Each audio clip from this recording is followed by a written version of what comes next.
ಎಲ್ರಿಗೂ ನಮಸ್ಕಾರಗಳು. ನಮ್ಮ ಕೇಂದ್ರ ಸರ್ಕಾರದ ವತಿಯಿಂದ ನಮ್ಮ ಕ್ಷೇತ್ರದ ವಿಕಲಚೇತನರಿಗೆ ಹಾಗೂ ಹಿರಿಯ ನಾಗರಿಕರಿಗೆ ಒಂದು ವಿಶೇಷ ಶಿಬಿರವನ್ನು ಹಮ್ಮಿಕೊಂಡಿದ್ದೀವಿ. ಈ ಶಿಬಿರ ಬೀದರ್ನ ಬ್ರಿಮ್ಸ್ ಆಸ್ಪತ್ರೆಯಲ್ಲಿ 10 ಹಾಗೂ 11ನೇ ಸೆಪ್ಟೆಂಬರ್ಗೆ ನಡೆಯಲಿದೆ. ಈ ಶಿಬಿರದಲ್ಲಿ ನಮ್ಮನ್ನು ಪರೀಕ್ಷಿಸಿ ನಿಮಗೆ ಅಗತ್ಯವಿರುವ ಉಪಕರಣಗಳ ಲಿಸ್ಟ್ ಮಾಡಿ ಆ ಲಿಸ್ಟ್ ಅನ್ನು ಸರ್ಕಾರದ ವತಿಯಿಂದ ಆರ್ಡರ್ ಮಾಡಿ ಮುಂಬರುವ ದಿನಗಳಲ್ಲಿ ನಾವು ವಿತರಣೆ ಮಾಡ್ತೀವಿ.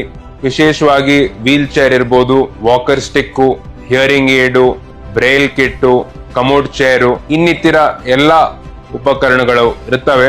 ಅದಕ್ಕೆ ತಾವು ಈ ಶಿಬಿರದಲ್ಲಿ ಭಾಗವಹಿಸಿ ಈ ಯೋಜನೆಯ ಸದುಪಯೋಗ ಪಡೆದುಕೊಳ್ಳಬೇಕೆಂದು ನಾನು ವಿನಂತಿಸುತ್ತೇನೆ.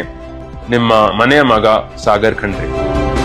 ವಿಶೇಷ ಸೂಚನೆ: ಮೌಲ್ಯಮಾಪನ ಶಿಬಿರಕ್ಕೆ ಬರೋರು ಆಧಾರ್ ಕಾರ್ಡ್, ಇನ್ಕಮ್ ಸರ್ಟಿಫಿಕೇಟ್ ಅಥವಾ ಬಿಪಿಎಲ್ ಕಾರ್ಡ್ ಜೊತೆಗೆ ಪಾಸ್ಪೋರ್ಟ್ ಸೈಜ್ ಫೋಟೋಗಳನ್ನ ಕಡ್ಡಾಯವಾಗಿ ತರತಕ್ಕದ್ದು.